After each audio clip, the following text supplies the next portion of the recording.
Kalau ini berzina, seorang perempuan kemudian akhirnya hamil, dalam masa hamilnya itu lalu menikah, gitu. Apa hukum nikahnya, sah atau enggak? Kemudian setelah nanti anak lahir, apa perlu nikah lagi? Gitu tadi. Oke.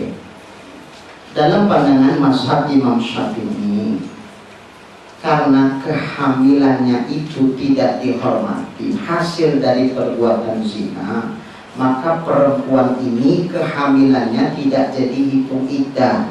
Perempuan yang tidak beriddah, yang tidak istri orang dan tidak dalam iddah dari suaminya, maka sah dinikahkan. Nah, makanya kalaupun ada kita lihat hamil kemudian nikah, tidak masalah, itu dalam pandangan mazhab Syafi'i. Tapi kalau kata Mama Dede, nggak sah nikahnya, kata Mama Dede. Itu mazhabnya Mama Dede lah, itu tidak sah. Kalau mazhab Imam Syafi'i sah. Tapi Ustaz, anaknya itu macam mana? Ya anaknya macam mana ya, tetap anak hasil dari perbuatan zina. Apakah yang menikahi itu adalah laki-laki yang menzinai omaknya, atau laki-laki lain di korban tabrak lari? Begitu sudah ketabrak, biasa tabrak per ke dalam, Ustaz ya. Ini pernya keluar, sporing laki-laki itu, tak mau tanggung jawab. Terakhir ini kan makin, kalau peot gitu-gitu aja, tapi kalau peot karena hamil ini makin besar peotnya itu. Macam mana, bingung juga lah saya, macam mana, malu lah ini. Akhirnya ditanya-tanya, ada yang mau, nggak apa-apalah, aku bersedia menjadi suaminya walaupun dia sudah dalam kondisi hamil dengan orang lain. Aku bisa menerima dia apa adanya, asal dia pun bisa menerima apa adanya tentang aku. Oke, peras-peras, akhirnya nikah. Siapa kan? Gimana dengan anak? Sama aja. Mau yang menzinai itu, yang menikahi dia, itu anak bukan anak dia. Begitupun kalau orang lain yang menikahi dia, anak tetap bukan anak dia. Karena itu sudah ada dalam kandungan si perempuan sebelum akad nikah berlangsung. Nah, setelah lahir, apakah perlu dinikahkan lagi?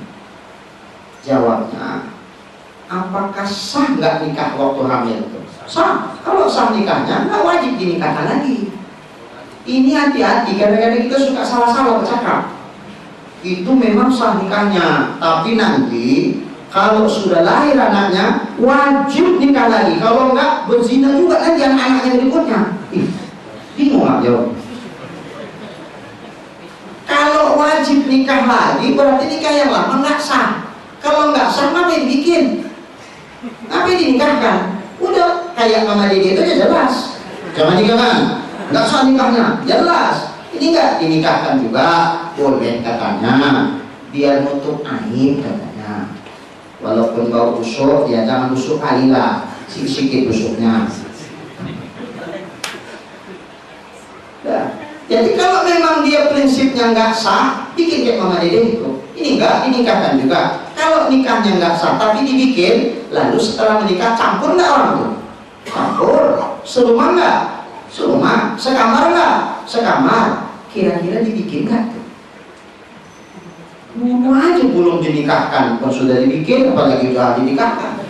Lalu kalau dibikin, sekiranya nikahnya nggak sah, apa hukum cerita membikin ini? Berzina kan lagi, berapa banyak berzinanya? Kalau nggak sah nikahnya, tentu karena dibikin, dinikahkan itu artinya kita berprinsip bahwa nikahnya sah. Kalau nikahnya sah, jadi campur nggak ada masalah orang istrinya. Ustaz, nanti nggak bercampur dua mani Ustaz. Yang satu udah jadi, yang satu nggak bakalan jadi. Karena fitrahnya sunatullah. Seorang perempuan kalau sudah ada kandungan di dalam rahimnya, berhubungan berikutnya itu tidak akan membuahkan anak lagi. Seandainya bisalah membuahkan anak, kalah tikus. Berapa bulan Bu masa kandungan? 9 bulan. Selama 9 bulan tuh ada nggak berhubungan? Ada. Kalau itu bisa punya anak lagi, bisa hamil lagi. Amin. Mau berapa anak? Makanya kalau sudah dinyatakan hamil, periksa berapa bulan, udah terlambat atau 3 bulan, positif, positif.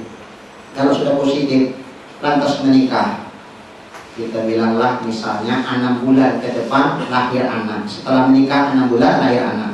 Anak yang mana? Anak hubungan yang setelah nikah atau anak hubungan sebelum nikah? Sebelum. Pasti itu. Kenapa? Karena memang sudah ada hubungannya. Jadi jangan terpengaruh kita.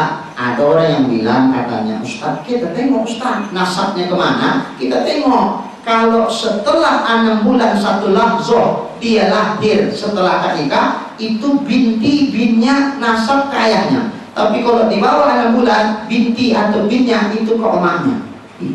Pula 6 bulan 1 lahzoh itu masa sekurang-kurang hamil, bukan untuk menentukan nasabnya kemana. Karena dipastikan anak yang lahir pasti anak dari hasil zina. Kalau lagi waktu lahir kita bilang 6 bulan kemudian. Kalau 6 bulan prematur nggak tuh? Prematur ya. Lemah nggak fisiknya? Lemah. Ini lahir sehat. Matanya pun itu bukan terbelakang. Badannya udah 7 on lebih, 8 on. Apa pula prematur? Kalau memang hasil dari hubungan setelah akad nikah, tentu prematur dia lahir 6 bulan. Ini apa yang prematur? Sehat walafiat. Ya Allah, besar pun bayinya, susah pun lahirnya sampai operasi. Apa pula yang prematur?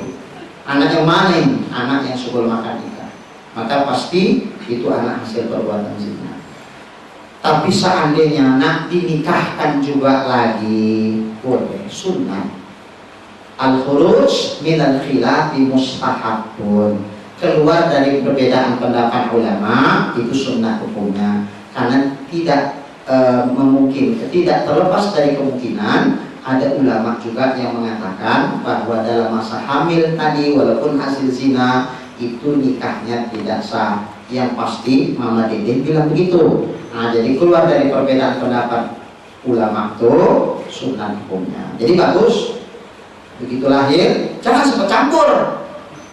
Lahir kalau sempat campur baru akad nikah cuma. Ini lahir belum sempat lagi campur, mau akad baru silahkan. Sunnah. Tapi kalau tidak, ada masalah nikah yang lalu sah. Lalu pertanyaannya, Ustaz, anak yang kedua, ketiga berikutnya itu binti atau binnya nasab ke ayah atau ke emak? Nah, itu nasabnya ke ayahnya. Kenapa? Karena itu pasti hasil dari setelah nikah.